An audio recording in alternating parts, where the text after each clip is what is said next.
Thank you. Ms. Cardinal, I appreciated your comments with regards to the general shop. We talked about this quickly with Senator Cormier this afternoon. So many requests have been presented by all the groups. Certain things look alike, or there might be completely different. I feel a little bit lost. There seems to be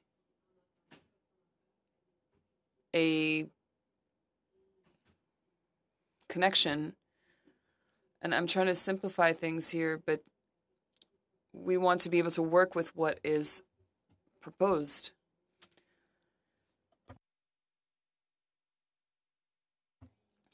That's why I want to study it further.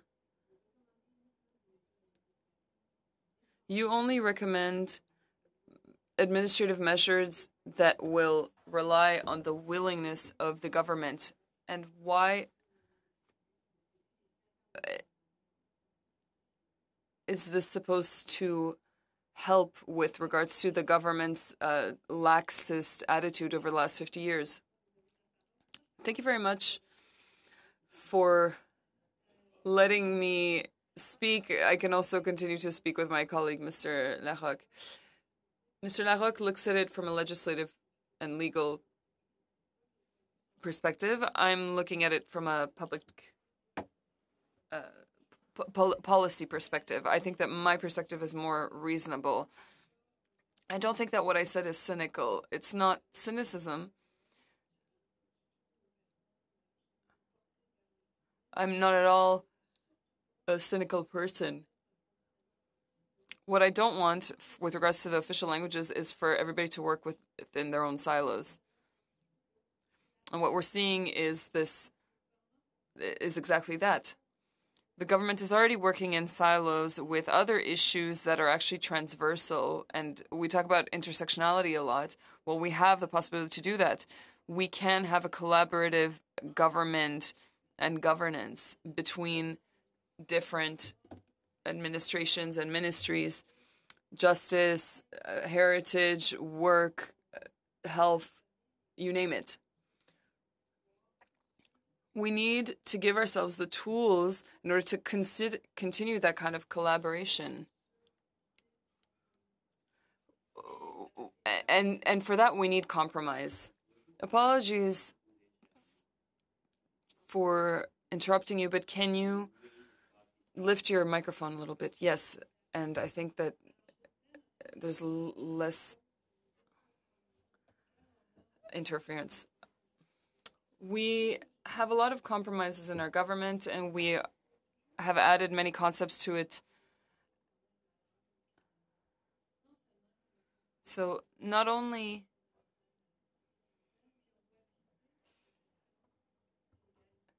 we have to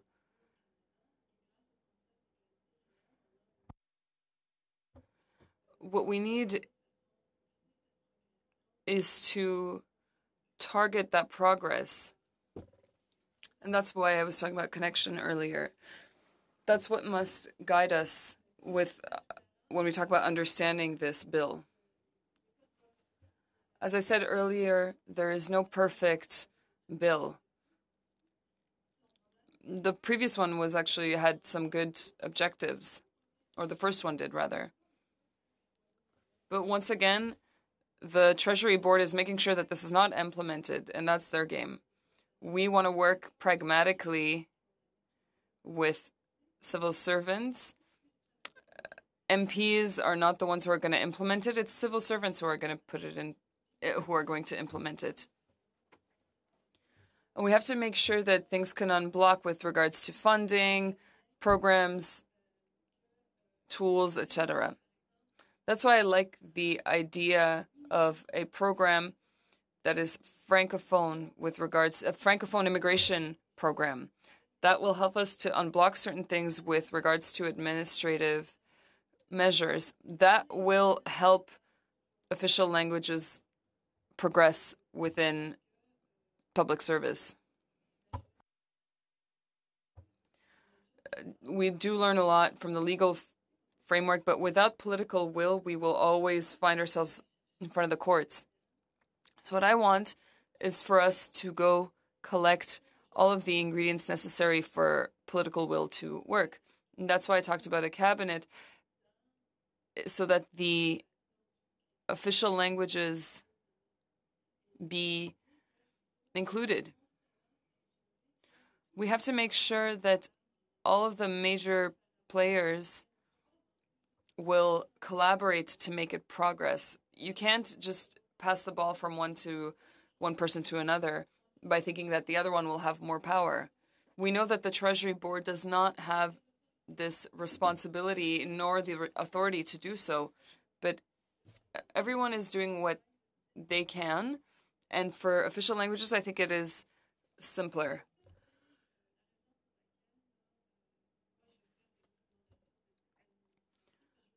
I do make administrative recommendations for this reason.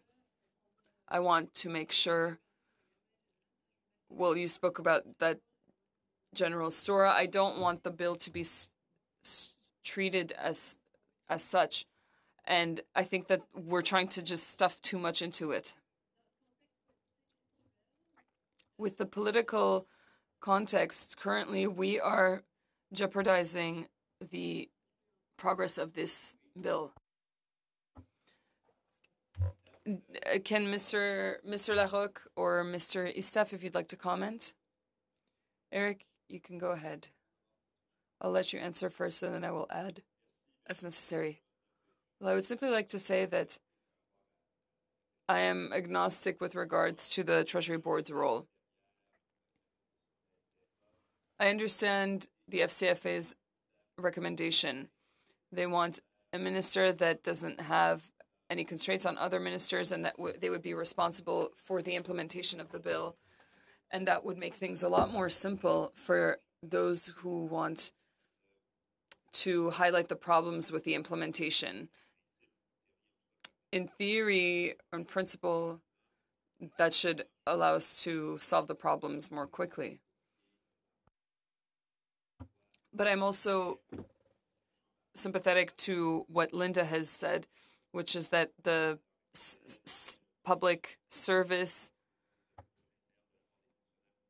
being fragile right now. Would we be able to make this work? I don't know much about public administration, but I do think that her concerns are very legitimate. Mr. Larocque? And I will go even further. When you've been doing something for 50 years, and Heritage Canada has this expertise which, with regards to official languages, and they should continue to play a role with regards to the elaboration of a pan-government strategy. But when the time comes to be really, when you're faced with the reality, well, implementation has been the Achilles heel for the past 50 years. The Treasury Board has some leverage that other ministries don't have. So why don't we try something else? The FCFA's recommendation is, it makes sense when you take that into consideration. A part of official languages is delegated elsewhere, and so it does make sense to give the Treasury Board responsibility for certain parts of the bill. What I'm saying let's go further.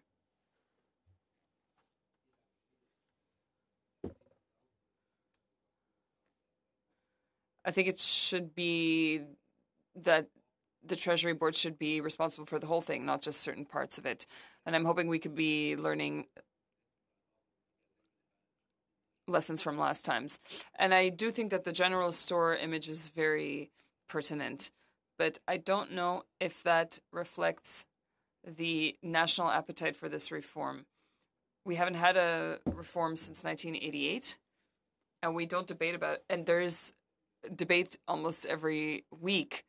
So I think the importance of having really a wide perspective and even a transversal one is actually essential to our country. Bilingualism is in the Constitution.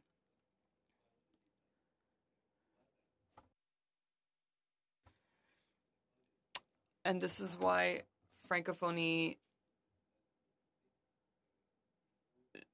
is important. And that's why, as a lawyer, I can only speak to you as a lawyer. I don't have any other expertise. But civil servants must implement the law, and we need clear direction, even if it seems more laborious. Thank you very much, Senator Moncion.